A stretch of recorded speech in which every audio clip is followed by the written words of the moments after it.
Well, hello. Um, I'm Senator Smith, and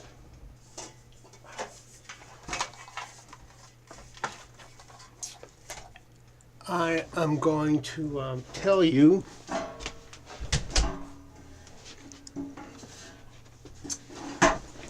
about the first androgynous superstar. He's somebody that's overlooked by virtually everyone. Everybody knows about Klaus Nomi. Everybody knows about David Bowie, Mark Bolan, a lot of the glam rockers. But nobody mentions Tiny really in any context. Tiny Tim, now there might be things left out, and I apologize, but I didn't have time to do a very thorough, in-depth investigation. This is basically what I know, and I'm a big, big fan. In fact, fans of Tiny Tim call themselves Tiny Heads. Okay, well, Tiny began playing coffee shops in New York, like the infamous Cafe What and various other coffee shops in New York. He also played on street corners, and at one point he played in a flea circus, and that's when he was called Larry Love, the singing canary. He always said that his falsetto voice was a gift from God. He was a strict Catholic and strongly believed in being saved by Jesus Christ.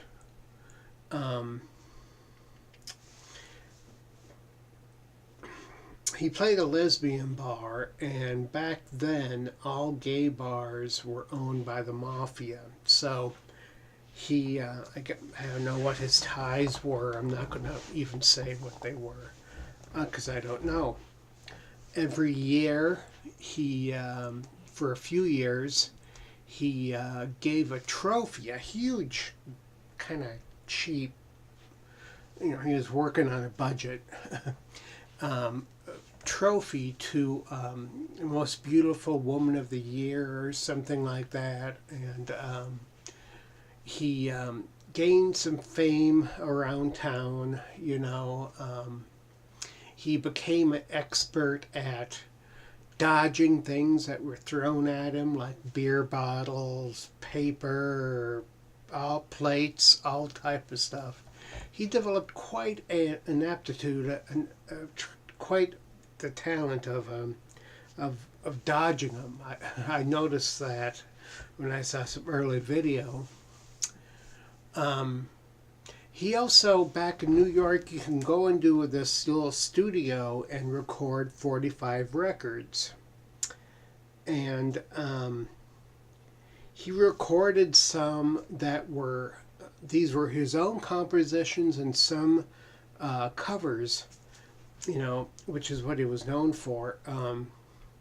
And some of the covers were just of the time, or Tiny had an encyclopedia knowledge of almost all songs from the 1900s up to the day he died, actually. And he would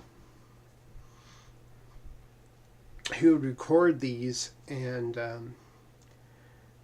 there's an album called The Impotent Troubadour, and another album on the same label called Tiny Tim Live in London, put out by David Tibet of the band Current 93. This was much later in his life. Tiny somehow got connected with the people who produced Laugh-In, which was a new show at the time. It was like kind of like the Smothers Brothers, kind of radical, kind of edgy, and they had Tiny Tim on. And you can go through YouTube and just put in Tiny Tim or Tiptoe Through the Tulips, and you would have you have over about 100 videos, including one that says about his last days here in Minneapolis.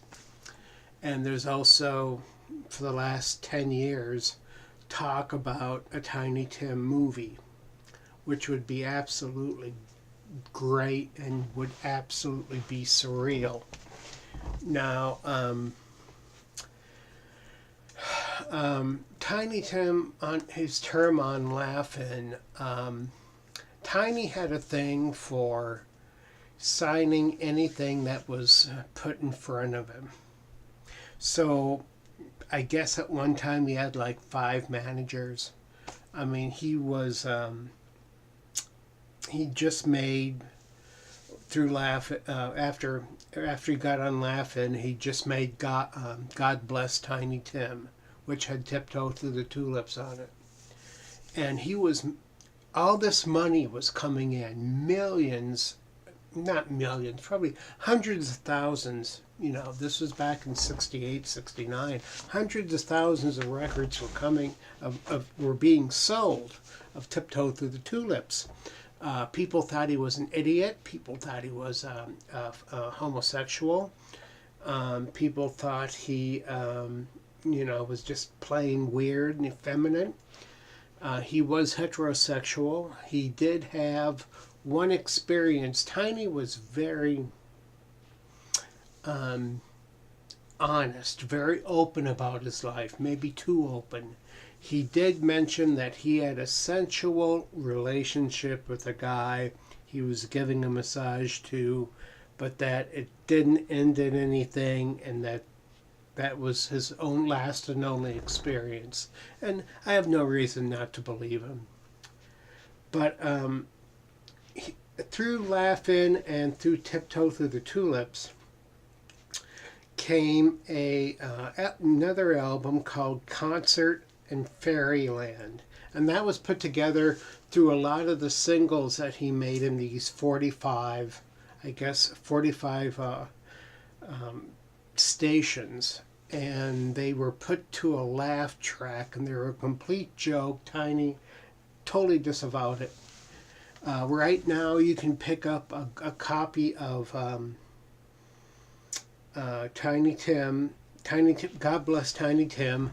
He was signed to Reprise, which was at the time a very big label, and I suggest you get that. Go for the extra mile. Go through all the recordings. It's worth it. He was at Woodstock. He was going to perform with the band, but he didn't. He hung out with Wavy Gravy, who was a famous kind of a beatnik, hippie type of guy. His politics was Republican. He was what you would probably call a chauvinist. He finally made it. You finally make it big when you're on the Tonight Show, especially when you're with Johnny Carson. He appeared on the Tonight Show with Johnny Carson, and Johnny Carson said, "I have absolutely no idea what to talk to you about." Well, Tiny just happened to mention that he was getting married to this Vicky. Now, I believe that there's been a lot of rumors about this, but Miss Vicky was 18 and Tiny was like over 35. I heard 38. Tiny was always evasive when it came to his age, but I think when he died he was in his 60s. But anyway, or early 70s. Him and Miss Vicky got married on The Tonight Show, and at that time it was the highest rated TV show, or segment on a TV show ever. Millions of people turned in to see it.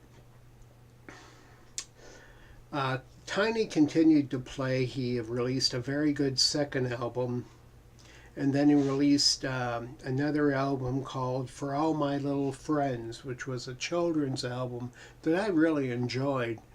And which is funny because children kind of bugged him, you know. And there was talk about him having a children's show, which I can just see it now. I can just see Tiny Tim doing a children's show. It would be like Pee Wee Herman on acid on no budget, you know. Oh, I forgot to mention that around the time he was on Laugh-In, he did do an hour-long special in Australia. That is spectacular. That is great. It's done in segments on YouTube. In fact, he sings a song from God Bless Tiny Tim called "The Other Side." He does it in front of children, and I think he kind of terrified them. You know, to be perfectly honest. He among his friends of about 1970 were people like the Beatles. He was on the Beatles' Christmas album. Maybe that was released in '68. He got George Harrison to play the ukulele. He had friends like Eric Clapton, Jim Morrison. You'd be surprised, even into, I'll tell you later, but he had all these friends, you know, all these rock and roll friends. I live in Minnesota, and he came to Minnesota to see Bob Dylan because he occasionally did impersonations of singers, and he did a great impersonation of Bob Dylan that he used with a duet with himself on "I Got You, Babe." You have to hear it. You have to hear that. And I don't know where the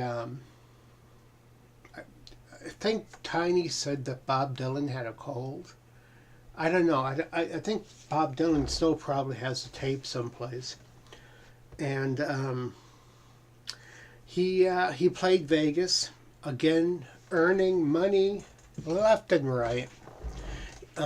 Every time the maid would come in, he'd give them 10 and 20 bucks, which at that time in Vegas in the early 70s was a lot of money. Every time they would come in. Every time.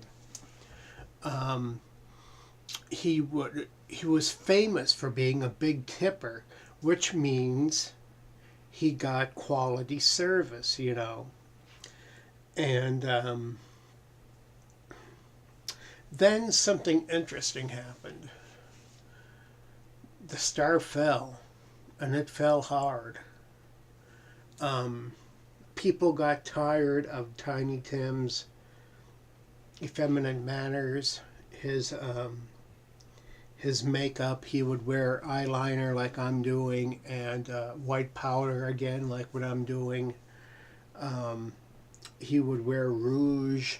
He'd have tons and tons, a desk full of products, which were big back then, like oil of Olay and maybe some more expensive things.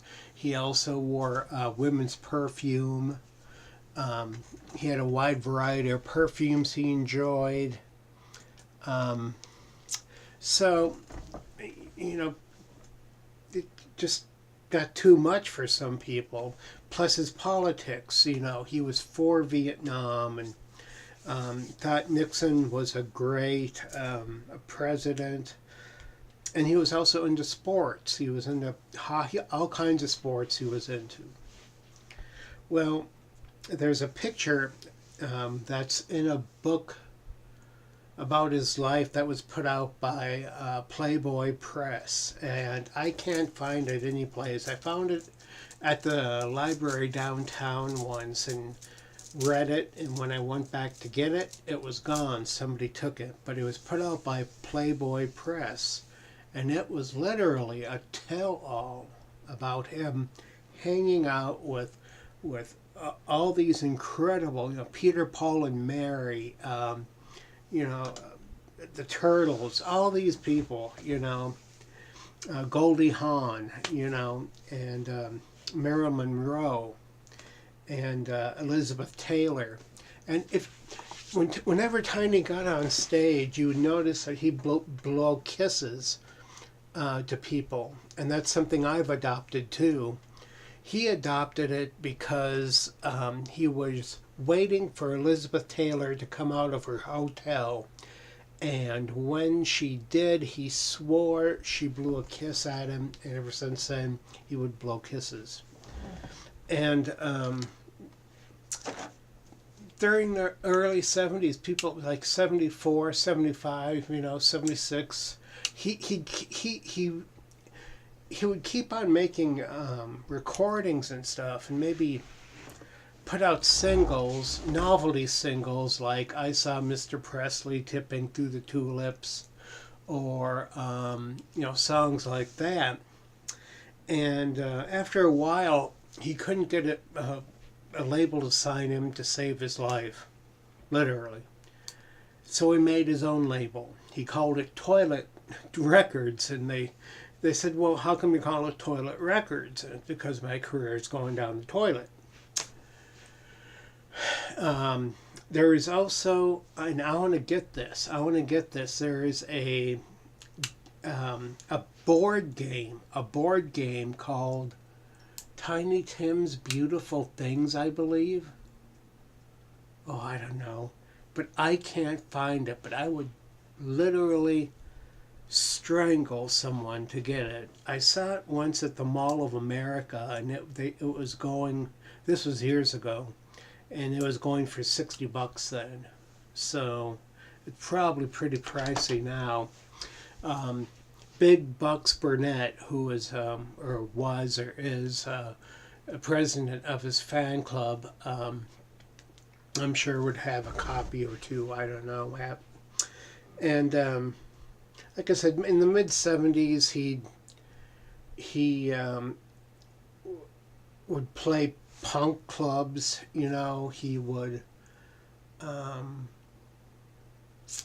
play any place that would have him, he would perform, and I literally mean any place, you know, and he'd have money problems and stuff, but any place in the 70s he would play.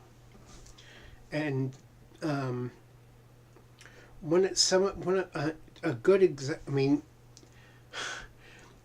if you've seen the movie Party Monster, you would know that the movie's about a bunch of club kids who would go around New York causing trouble. Well, a few times, like when they went in the subway and stopped the subway to have a party, Tiny Tim would be there, you know. Klaus Nomi saw him hanging out with David Bowie and Iggy Pop in about 76, 77. So he did keep friendships. I know he had some usually older women who have a little bit of money, and they would give it to him, or so I heard, you know, to keep a room over his head. I mean, you know, a ceiling over his head. And he'd do different versions of Tiptoe, you know, hoping to get a little money, you know. And some of the albums were of various quality. And then in the 90s started happening. Some things would change. We're in the 90s for him. He would open up for all these great 60s bands like, well, the Turtles, Tommy James and the Shondells, but you know, he'd go on these 60s revival tours with like 5, 6, 7 60s bands, and he'd usually open up, right? Well, when if you ever I had the privilege of seeing Tiny Tim in one of his the second to the last or third to the last performance, and he'd literally draw you into his world. Anton LaVey, founder of the Church of Satan, in the original copy of the Satanic Rituals, mentions Tiny. LaVey was had a great fondness for the crooners, and Tiny had that same spirit. When asked, because Tiny was such a Catholic, what he thought about Anton LaVey being a fan, he would say, "Well, I'm glad Mr. LaVey enjoys my music and is a fan." And everyone was Mr. or Mrs. with him. No first names, usually. Everything was Mr. or Mrs. When he talked about sex, he spelled it out. He wouldn't call a lesbian. He'd call them women who like women. And there was pictures and video of him hanging out with, these gay leather guys. I'm talking about guys with the hat and the chaps and the whole thing, and drag queens and stuff like that.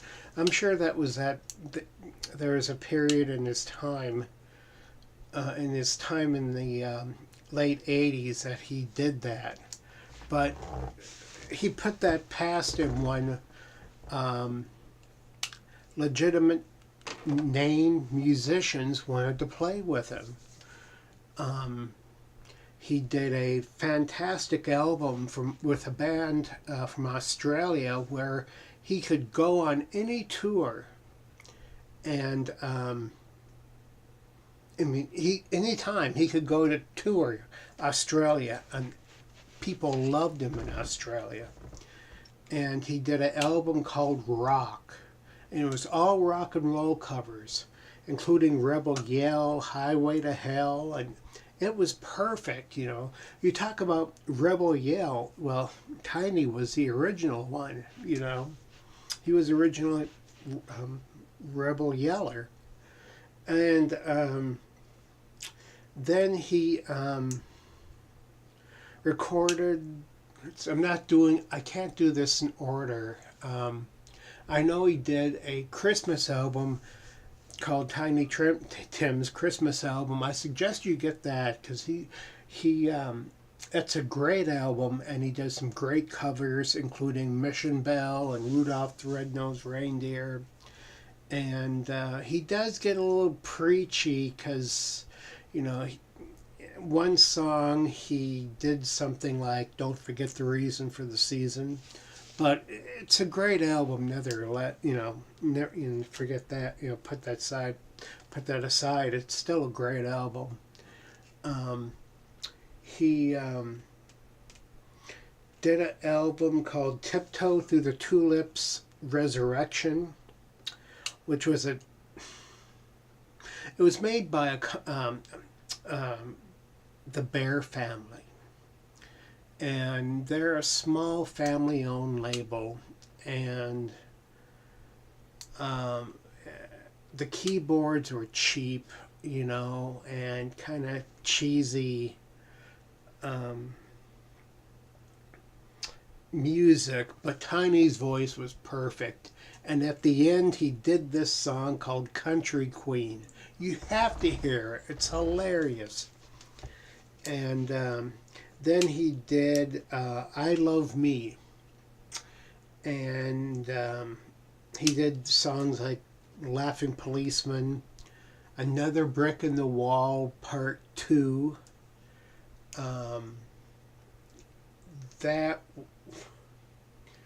It's a pretty good album. It's a pretty good album. He does these weird disco songs like Comic Man, because he was kind of always into comic books, especially when he was a child. And he did a song about being out of work and stuff. And he did probably one of the best records of his career, called "Girl." he did with a Texas band called Brave Combo, and he did like this weird jazz lounge version of Stairway to Heaven, a polka version of Bye Bye Blackbird, a great version of Girl, when it's springtime in the Rockies, and all this time through Tiny's, getting older and stuff, he still wore his makeup. One of the guy, he did a live album in Chicago with a well-known Chicago band called the New Duncan Imperials, and the guy was saying how he went to pick up Tiny, and when he picked up Tiny had a cart with him pushing his luggage, and his makeup was coming down his face, from sweat and stuff. But, he always wore rouge and stuff when he performed live, and he did a version kind of like about 77, or when the song Do You Think I'm Sexy by Rod Stewart came out. He did a version of that live on Johnny Carson's Tonight Show, right? Well, I don't know what he was thinking, because that was the most wild performance I've seen in television in the 70s, and he was kicked off the show then. Then he got married to his second wife at Spooky World on Jay Leno's Tonight Show. Tiny wore, great makeup, and he had this top hat, and like I said, it was some Spooky World, and he did little tours of all the Spooky Worlds, including the one here in Minneapolis. That was just great.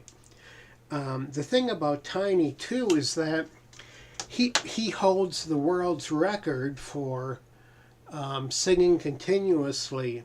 I think he sang for 2, maybe 3 days, and I think that's right.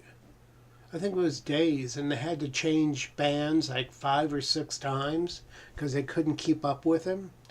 Whenever he performed, he really didn't rehearse that much unless it was a really big show, and he was getting more and more fans back into him at the as the 90s came into. As the 90s came into. Like 93, he was on, started going on the 90, sorry, I'm stuttering, I'm sorry.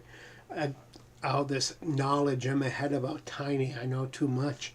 He started going on the Howard Stern show. He was on MTV more. He performed on the Uncle Floyd show, which he loved doing.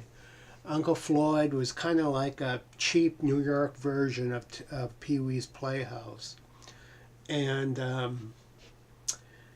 he released probably another one of his greatest songs, a tribute to his hero, Russ Columbo. And it was a crooning album, like Frank Sinatra or somebody like that, or Rudy Valley, done on original vintage instruments by college students, and it was called A Prisoner of Love. That's another album I suggest you pick up from him, along with the Christmas album and Girl. And there is a book. It's very controversial. It's called Tiny Tim and Mr. Pym, or I think that's the way it's pronounced. Pym was his manager down in Iowa, and he was considered to be a real sleazy fellow. And you see photos of him, and he looks like a really sleazy fellow. And he would, in there, he talks about Tiny Tim liking girls like, 15, 16, and just weird stuff. But one story in the book tells they were on Tiny was on a boat. He was scheduled to sing on a boat, but there was a big fright about a hurricane coming, so nobody came to the boat. There was only one guy sitting in the audience in this entire um, um, stage of this boat. And everybody was talking and stuff, and it was like, well, Tiny, there's only one guy out there, let's not perform. And Tiny was like, hey, it doesn't matter, even if there's one person out there, the show must go on. So here I could just see Tiny and his whole band. Tiny usually says to his backing band, Maestro in the Sea of A and the Sea of D, or Sea of C, and he would just play. He'd just play. I personally saw him sing like 25 songs in like 5 minutes, and they would go from like When the Saints Go Marching In to a favorite song of his called Mother. And on the bar could hold 300 people, but there's 500 showing up, and Tiny stayed 3 hours afterwards signing everything. And Tiny was only a mile away doing something on a TV station, but Tiny was notorious for being late. So he arrived like 45 minutes late, and he arrived in a white limo. And immediately, like I said before, you were drawn into this man. He had this magnetism. He wasn't tiny. He was like 6'6",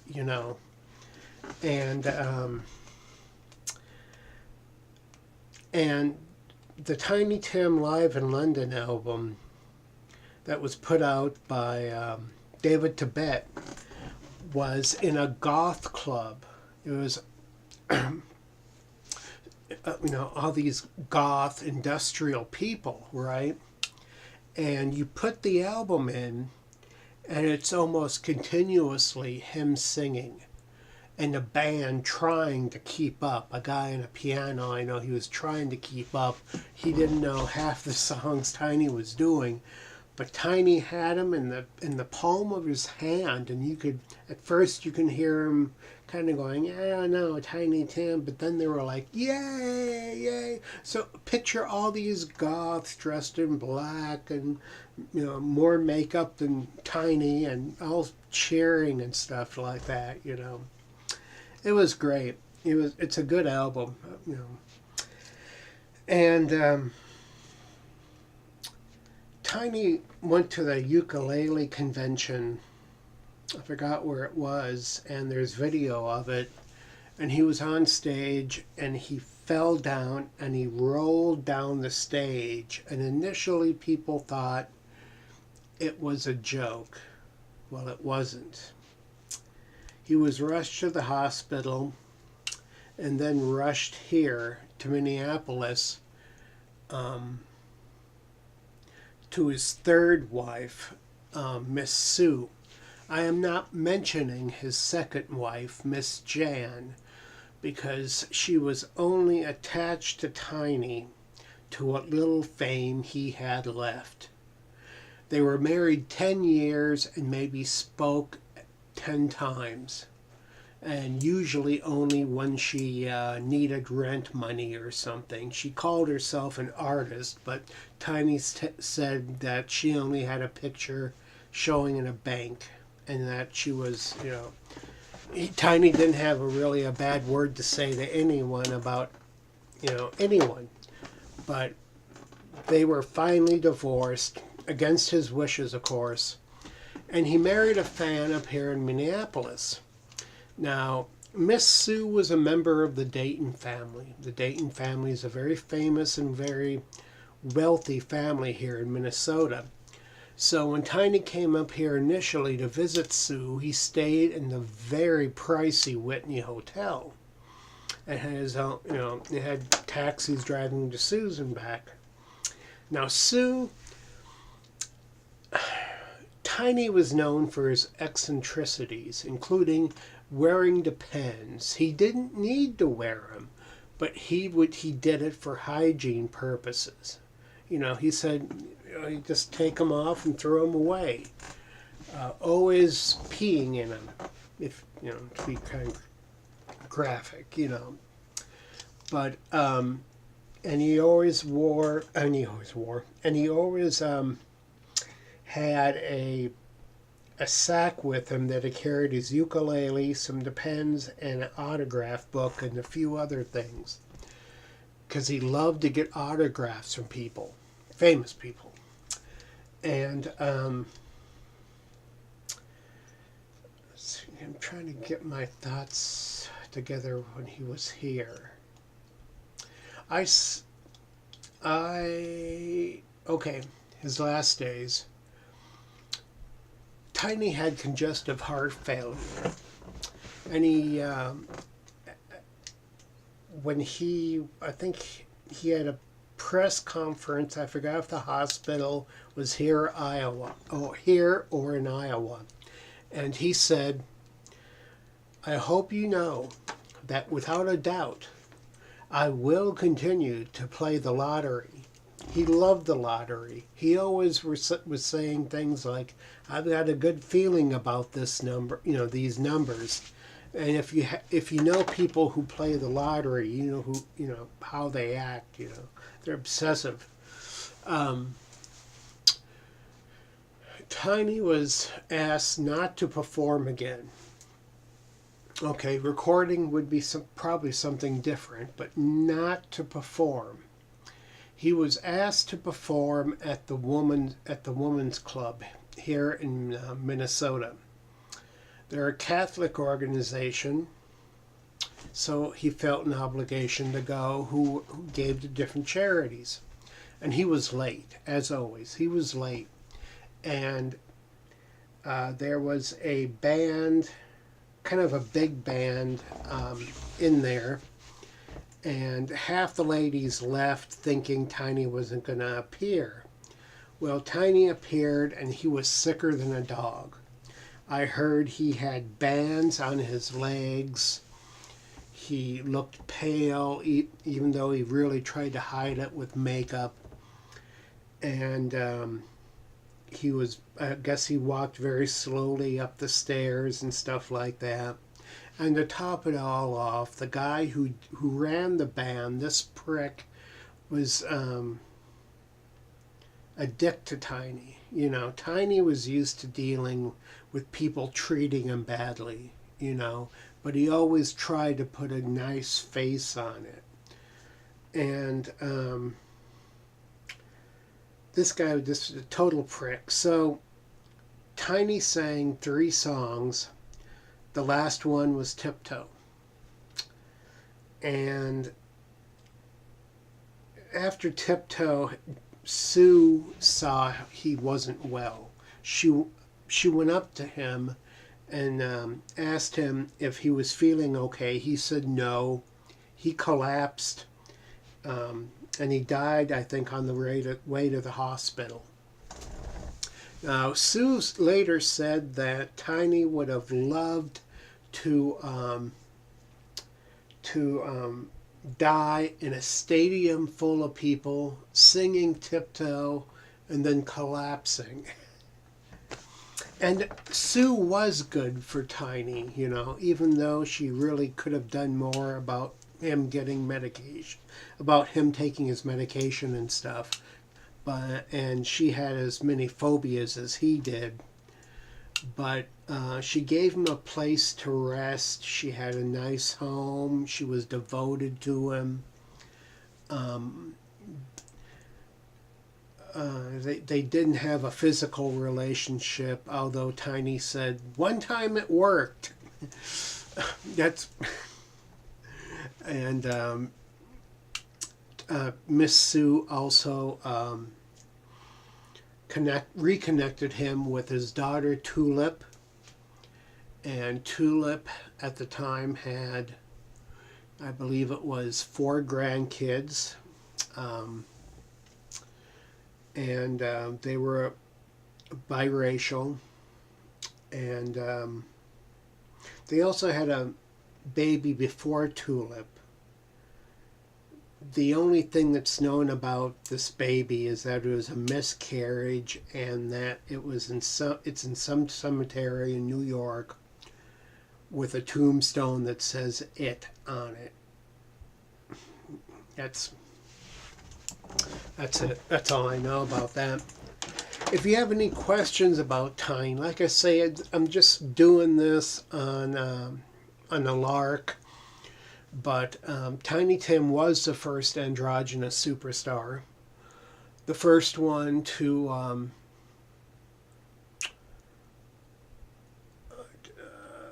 I think just freak everybody out by his outward femininity. He said he acted that way to get attention. The way he dressed was kind of like thrift store chic. He wore a tie all the time and very effeminate, laughed and covered his mouth when he laughed, and just a very feminine awkwardness about him, And eventually, as the years went by, he dropped it, and as the falsetto went down, his baritone went up, and he had this great booming baritone. So, like I say, if you have any questions about Tiny or anything, please ask me. And, okay, I'll talk to you soon. Bye.